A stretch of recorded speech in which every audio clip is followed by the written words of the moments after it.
नमस्ते प्यारे बच्चों। आज की इस मजेदार कहानी की दुनिया में सभी का बहुत बहुत स्वागत है। आज हम एक बहुत ही रोमांचक कहानी को समझने वाले हैं जिसका नाम है हाथी, चूहा और जंगल का पुल।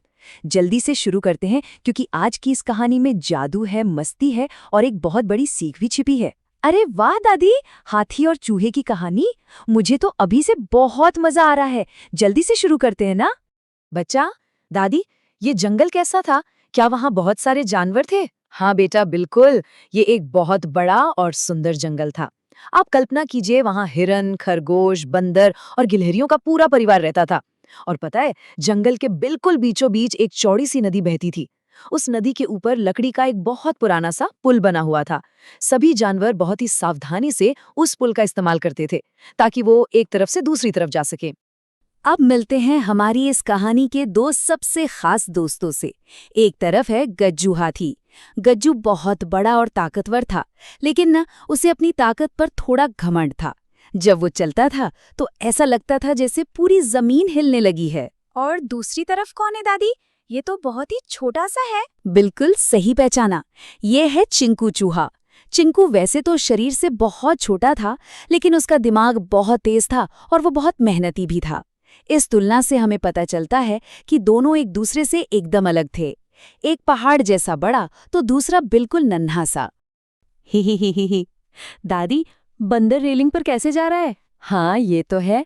क्योंकि पुल बहुत पुराना था ना, तो सभी जानवरों को बहुत ध्यान रखना पड़ता था।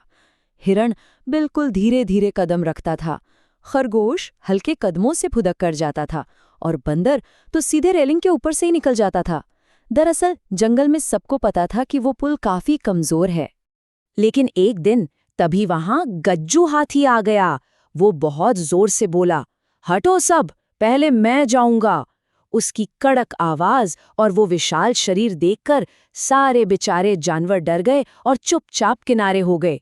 गज्जू को लगता था कि वो सबसे बड़ा है, तो जंगल के सारे नियम उसी के हिसाब से चलेंगे। अरे बाप रे, फिर क्या हुआ दादी? किसी ने गज्जू को रोका नहीं क्या? हमारे बहादुर चिंकू चूहे ने उसे रोकने की पूरी कोशिश की। चिंकू ने आगे बढ़कर कहा, गज्जू भैया, पुल बहुत पुराना है, कृपया थोड़ा धीरे चलिए। लेकिन जानते हो गज्जू ने क्या किया? उसने जोर से ठहाका लगाया और बोला, तू छोटा सा चूहा मुझे सिखाएगा? गज्जू को बिल्कुल यकीन ही नहीं था कि एक इतना छोटा सा चूहा उसे कोई काम की बात बता सकता है। और फिर गज्जू ने किसी की एक नहीं सुनी। वो जोर जोर से अपने भारी कदम पटकते हुए उस कमजोर पुल पर चढ़ गया। धड़ाम धड़ाम धड़ाम, पूरा का पूरा पुल जोर जोर से हिलने लगा। लकड़ियां चरमराने लगीं। चिंकू लगातार चिल्लाता रहा कि रुको, पुल टूट जाएगा। लेकिन वो घमंडी गज्जू कहाँ रुकने वाला था। ओ नहीं दादी, क्या पुल टूट गया? हाँ बेटा।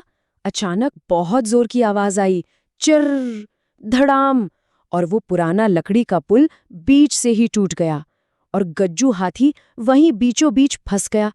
उसके आगे गहरा पानी था और पीछे टूटा हुआ पुल। बच्चा, अब क्या होगा दादी?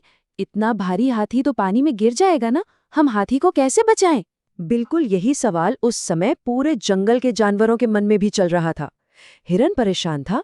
बंदर सोच में पड़ गया था कि भाई इतने बड़े हाथी को कैसे बाहर निकाले। पूरे जंगल में चारों तरफ बस खलबली मच गई थी। अब देखिए, जो गज्जू कुछ देर पहले इतना घमंड कर रहा था ना, अब वो बुरी तरह डर गया था। गज्जू जोर जोर से रोते हुए चिल्लाया, मुझे बचाओ, मैं पानी में गिर जाऊंगा। अब उसका सारा घमंड बिल्कुल टूट चुका था और उसे अच्छे से समझ आ रहा था कि वो बहुत बड़ी मुसीबत में फंस चुका है। बच्चा, दादी, क्या किसी ने उसकी मदद की? अरे बिल्कुल की। और जानते हैं सबसे पहले कौन आगे आया? हमारा वही छोटा सा चिंकू चूहा। चिंकू ने पूरी हिम्मत दिखाते हुए कहा, घबराओ मत गज्जू, हम सब मिलकर तुम्हारी मदद करेंगे। सब जानवर हैरान थे कि भाई इतना छोटा चूहा कैसे मदद करेगा, लेकिन चिंकू को पता था कि शरीर के आकार से असली हिम्मत का कोई लेना देना नहीं होता। बस फिर क्या था, अब शुरू हुई चिंकू की शानदार योजना। चिंकू ने एक अच्छे मुखिया की तरह सबको अलग अलग काम बांट दिया।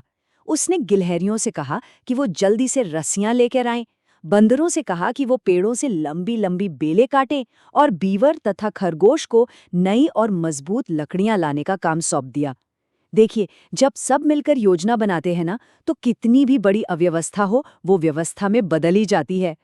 वाह, सबने मिलके काम किया। एकदम सही। चिंकू खुद टूटी लकड़ी के नीचे गया और रस्सियां बांधने लगा। गज्जू डर रहा था कि वो बहुत भारी है, लेकिन चिंकू ने उसे हौसला दिया। फिर सब जानवरों ने एक साथ मिलकर पूरा जोर लगाया। बंदर ऊपर से बेलें खींच रहे थे, गिलहरियां मजबूती से गांठ बांध रही थी और हिरन पीछे से गज्जू को सहारा दे रहा था। सच कहूं तो ये थी उन सबकी असली एकता। अरे, गज्जू बच गया ना दादी? हाँ, बहुत मेहनत के बाद आखिरकार गज्जू हाथी सुरक्षित नदी के किनारे वापस आ गया। जंगल के सारे जानवर खुशी से झूम उठे। ये एक बहुत बड़ी जीत थी जो सिर्फ और सिर्फ उनके मिलजुल कर काम करने की वजह से ही मुमकिन हो पाई थी। किनारे पर आने के बाद गज्जू की आंखों में आंसू आ गए। वो चिंकू के सामने झुक गया और बहुत ही प्यार और भावुकता से बोला, मैंने तुम्हारी बात नहीं मानी, मैंने घमंड किया, लेकिन आज मुझे समझ आ गया कि छोटा होने से कोई छोटा नहीं होता। आज तुमने मेरी जान बचाई है। गज्जू को अब पूरी तरह से समझ आ गया था कि उसने कितनी बड़ी गलती की थी। तब चिंकू ने मुस्कुराते हुए एक बहुत ही पते की बात कही। उसने कहा, ताकत अच्छी है गज्जू, लेकिन समझदारी और मेलजुल कर काम करना दुनिया की सबसे बड़ी ताकत है। सच है ना, शरीर बड़ा होने से कोई महान नहीं बन जाता, बल्कि समझदारी और पूरी टीम के साथ मिलकर काम करने की भावना ही सबसे बड़ी शक्ति होती है। बच्चा, दादी, फिर उस टूटे हुए पुल का क्या हुआ? उसके बाद तो गज्जू ने अपनी ताकत का एकदम सही इस्तेमाल किया। उसने अपनी सूंड से नई और भारी लकड़ियां उठाईं। फिर सब जानवरों ने मिलकर एक नया और बहुत ही मजबूत पुल बनाया। अब गज्जू जब भी पुल पार करता तो बहुत धीरे धीरे चलता और हमेशा चिंकू को पहले जाने का रास्ता देता। सारे जानवर अब जंगल में बहुत खुश थे। तो प्यारे बच्चों, आज की इस कहानी की व्याख्या से हमें क्या सीख मिली? यही कि कभी किसी को छोटा या कमजोर नहीं समझना चाहिए, और जब हम सब मिलजुल कर काम करते हैं तो बड़ी से बड़ी मुश्किल भी एकदम आसान हो जाती है। मुझे ये कहानी बहुत अच्छी लगी दादी। मुझे भी ये कहानी आप सबको सुनाने में बहुत मजा आया। अगर आज की ये कहानी और उसकी सीख आपको अच्छी लगी हो तो चैनल को अभी सब्सक्राइब जरूर करें। कल फिर लौटेंगे एक नई और मजेदार कहानी के साथ। तब तक के लिए सबको ढेर सारा प्यार और खुशियाँ। Bye bye.